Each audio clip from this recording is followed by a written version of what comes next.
Jeff Stearns, Connected Through Cars, Clay Curtis Part 4. We talk about events like Pebble Beach. We talk about Clay talking a customer out of painting one of 3 Enzos ever produced white, and our guidance to customers with things like that, and why I'm usually right. Please subscribe, leave a comment below. See you at the end. I hope you enjoy. I came into possession of Ferrari Enzo. Okay.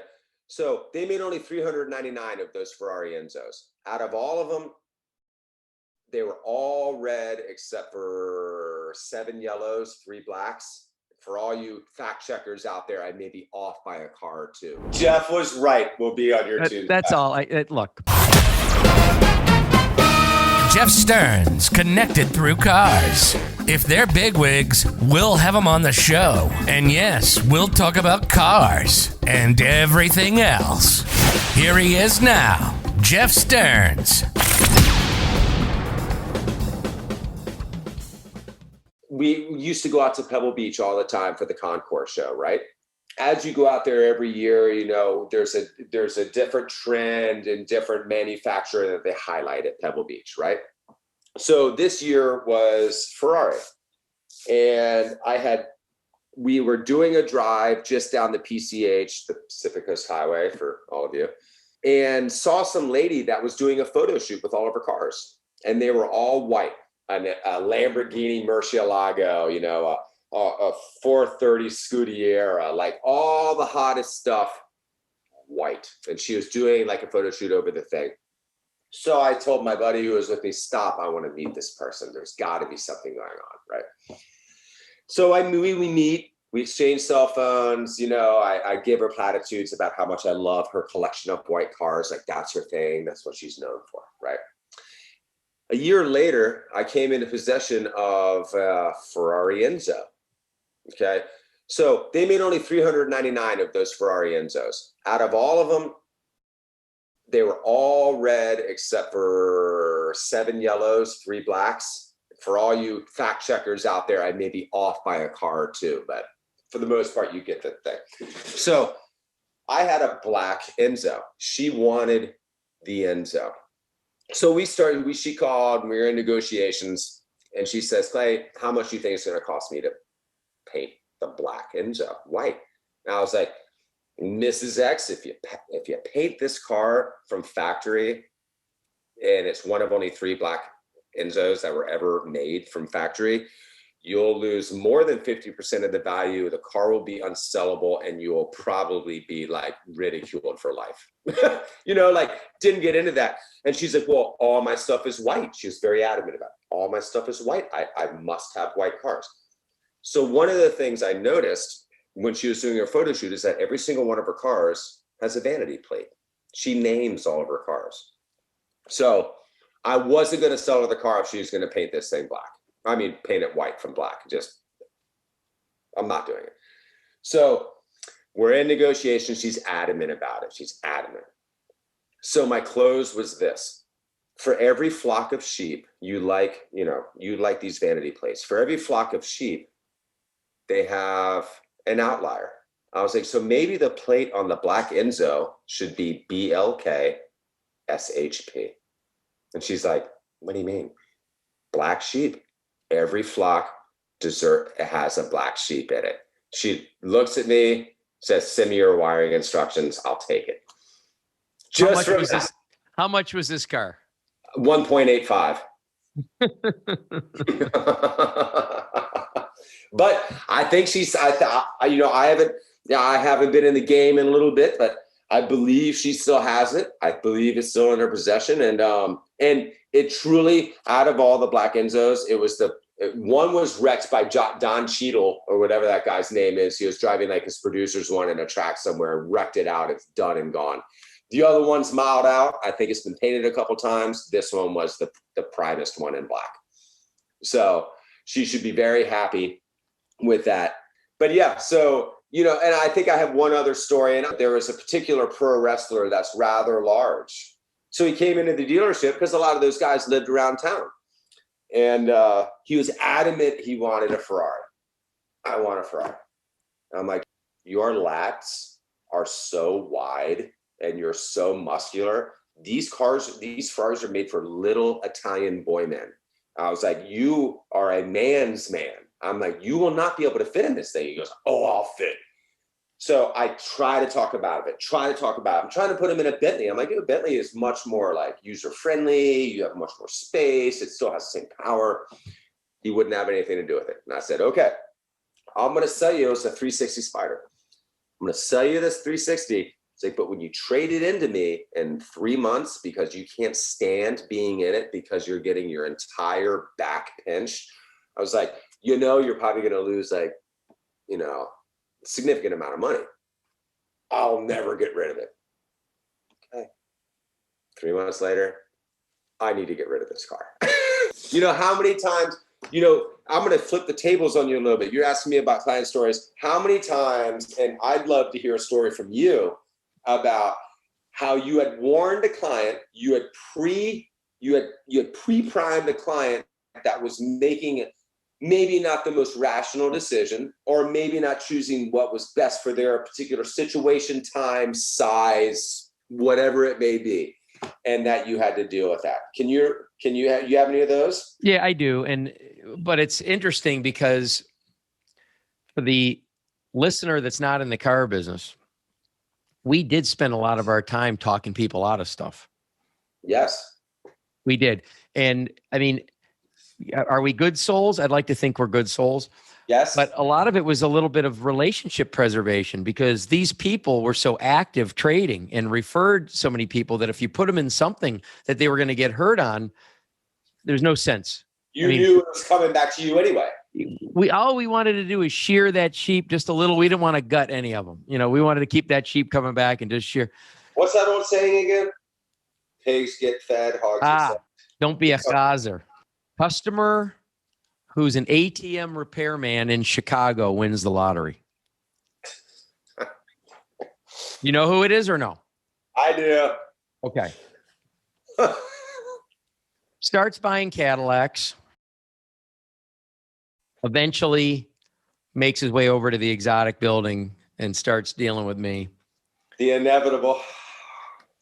And he was so cute. I mean, him and his wife they were very sweet. It would wear matching outfits to all the events, like all red head to toe, or all Louis Vuitton shirt and pants head to toe, like crazy. And by the way, we lost him, a relative actually, sad story, took him out. Yes. But we loved him though. Loved him. Not because he was a prolific buyer, but because he was a good human. I loved him. I had him and his kids to the house. They were in the pool. I mean, I think that what we were and what I was to that family was a little like the welcome wagon relocation party, because they just moved to the area. How about a touchstone? I think would be a perfect descriptor. I'll let you say it. I don't want to say, hey, I'm the touchstone. Yep. But, I was social, and I'd have on a Sunday 20 or 30 people over and invite them. So they'd meet other people and we're comfortable, and the kids were in the pool, and it was very nice. And when he would trade, and by the way, he goes, Jeff, I trust you, because when I was an ATM repairman, my boss, who I loved, was Jewish. And he never steered me wrong. Maybe Madoff wasn't a thing at the time. I don't remember, like, hey, we're not all good. But because he put that on me, because he told me he trusted me, how can you not act trustworthy? How could you not take care of somebody when they're putting their life or their checkbook in your hands? Like, to me, to take advantage of that would be a big sin. Agreed. So he would just ask me, how much should I trade for? And I would make money on the cars. And let's explain. When you're selling a production car, and I can order 50 more Cadillacs, or I could order 50 more Infinities or Mercedes, or, if it's not a short supply car, and you need to give some away at cost or a loss or whatever to hit volume bonuses or all of that business, then you could take care of somebody and make nothing or lose a little or whatever. And frankly, even on certain new cars, even exotic, we may have done that if we had to do volume on a certain new car.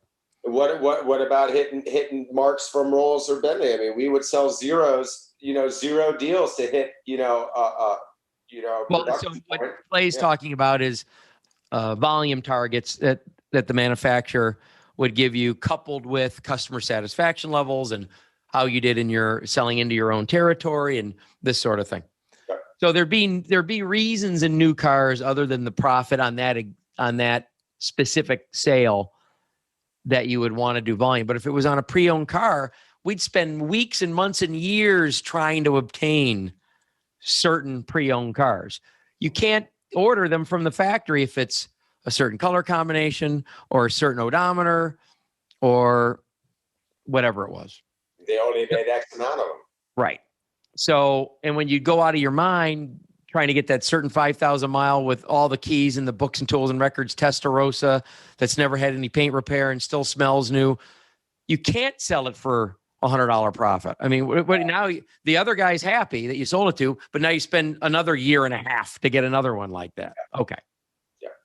So I would hit him and at a trade difference that was a profit, but it was always the lowest profit I could live with without him needing to grind me. And a tip to buyers, you don't need to beat the crap out of your car salesman. You could actually treat them good and they'll look out for you too. The relationship door swings both ways. At any level. Just make sure that you've got a good established person who knows what they're doing. And I won't say that no one will take advantage of you, but you have a better chance of making a good deal with that person asking for their guidance than beating them mercilessly. So for those of you in viewing and listening land, that's probably the best advice you're going to hear out of this entire podcast right there. Anyway, Other than have your foot on the brake when you take a Bentley or Nage out of park. Don't let people lift front noses of cars at right. speed. Other than the best advice is either how to make a good deal or don't go 140 in a kit car. Yeah. So I would always hit him at a number that I could look him in the eye. And then I knew that he was going to be back in a month, 2 months, 3 months. And I knew that he was going to take about a $10,000 to a $15,000 hit on a $150,000 to a $250,000 car. That's not terrible. I mean, people buy brand new $50,000 cars and lose 15 grand in the first minute. So it was good. Yeah. It was good. We would talk people out of buying cars with higher miles to save money. Exactly. Because they thought, oh, geez, I mean, it's a 140 grand car that looks like a 140 grand used car that I can buy for 99 grand because it's got miles and it's dark green. And sometimes, once they were fully disclosed, if they still wanted it, then they still wanted it. Yeah. But we would talk them out of those into paying 40 more grand to get, to lose 10 less when they were done with it or 20 less. Yes.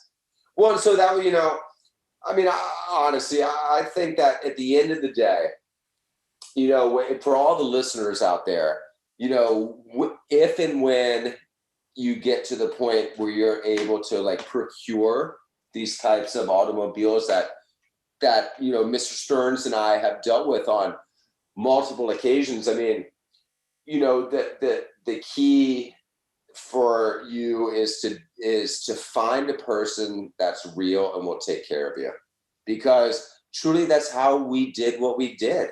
It was taking care of the customer. And I know that can be applied across multiple spectrums of business and whatnot, but I think we really did a good job with that. And well, I know we did. Yeah. Because, and I can quantify it. I mean, this isn't like bragging, but I know we did because I still talk to a lot of those clients and I'm out of that business. And they'll say, geez, I went in there. It's just not the same. They mention it over and over and over. Here it is 15 years later. Yeah. It's still not the same. So you dealt with boxers, wrestlers, pro athletes. I think your gay bait comment was the Woody party or yeah, that surely was. In addition to another client that every time he came in, he would look at me and say, "Divorced yet?" And I would say, "Mr. X, if I were to be divorced, I still like the women's." So. Well, is this the guy that took you out drinking and his intention was to see if he can get you drunk enough? Yes, he was, but to take you home, and you said, I'm up to that challenge. I'm still straight. Thanks to your rules, I wouldn't drink with customers. Well, I do appreciate that. And I think, and did I tell you that in the beginning is like a rule, or did you? It do was it rule number because I got one. mad at you? It was rule number one because we were doing so many events at the time and we had those new cars coming out. And we had a history of people possibly overindulging a little bit at events previously. And, from a sales perspective, I finally understood what you were meaning by it, which was it's imperative to be in control of your mind and faculties when you're at these events, because yes, they're socializing, but how many cars would we throw dealer plates on and leave with clients at the end of those things, right? If you're drinking and you're not of solid mind, you're not able to do those deals. You may offend a client. There's a multitude of things. You may actually get upset when his wife bites your lip when she kisses you or cups your ass cheeks, Right. like when you're sober, like I'm dealing with it. I'm focused. I'm ready to go. And I'm not going to forget what our conversation was about the next day. Right. And so I thought, I still to this day, like for those of you in the audience, my wife is a professional business person, and she has lots of fancy professional conferences that I am required to go to and work rooms. When I go to those things, I am my wife's advocate. I am her proxy when I'm there. So while everyone else is getting drunk, making fools of themselves at those events, I still took from Jeff, like, I won't drink at those events until the night's over and I'm out of the public eye. I'm there for my wife. I'm not there for myself. I'm there for her to try to help her as much as I can. And I think the same was in the business. You know how many events, for people that are listening, the amount of events that we did for years was mind-boggling. Like honestly, you wouldn't even believe the amount of things that we were doing. Like every other night, like you'd work all day and you're at a party at night. I mean, it was non-stop. And if you would indulge on all those things that we have, you wouldn't have survived it.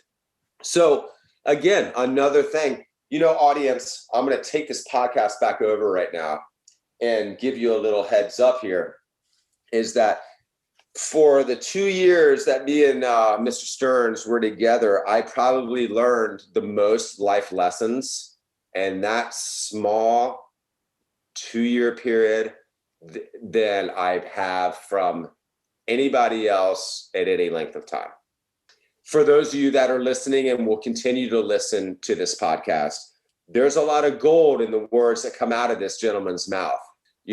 Sometimes you have to weather all the machine gun fire to get the bits of gold. But I will tell you that from coming from somebody that's, that is a professional and advanced sales and whatnot, you ask anybody, nobody would ever give compliment. A salesperson who is good will rarely give compliment to where they learned. But I feel it should be said in this thing that, you really made a huge difference in my life, and in a positive way.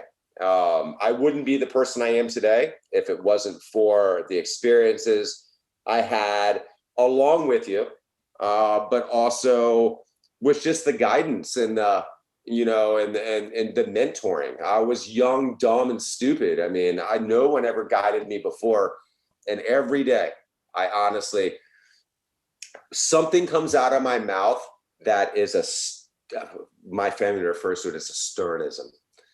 That's a sternism that I still remember. And for those of you that are listening to this podcast, that's, for someone like me to say that about someone like Jeff is the rarest of the rare. He's full of knowledge. He's full of information. He's full of empathy and very well thought out. So even though you may be listening to this insanity, podcast with me, I do want to remind everybody that everything before and after me is gold. So just keep that in mind. Well, the guests are the goal, but I mean, that's like a super amazing compliment. And It's well deserved. now I can't edit it out. What can I tell you? It's gotta sit there. Because I got to at least let my sons hear it, for God's sake. Like, I'm not as dumb as you think I am. I keep telling my kids the same thing. They never believe it. Exactly right. Well, Clay, I'd like you to, if my funeral's before your funeral, just take that piece and play it at the funeral, would you? and I'm saying now, I want my tombstone to say, like, I told you. All right. He was right. Jeff was right. We'll be on your tombstone. That's all. Look, there's nothing really, let's face it, more important than being right. Buddy, I love you. I love you. And I'm so happy that we were able to get together for this thing. I think you're doing a great service to people out there that truly don't really get the inside knowledge of how all this stuff works. So I'm so glad that you reached out for this thing. I hope this doesn't get edited down to like 2 minutes. And and I hope that people understand who you really are and what kind of person you are. I love you like a brother, and you've been a big influence on my life, and in a positive way, and I'm eternally grateful, for sure. Well, it means the world to me that you're saying this. I love you also, man. I mean, I was so happy to call you. And, part of, what this podcast is for me is, of course, I want to give value. I want to give that perfect steak to the person that's listening. But the twist or the shtick is that I'm talking to people I know. So for me, it's all reconnect. This is all pleasure. This has been Jeff Stearns, Connected Through Cars.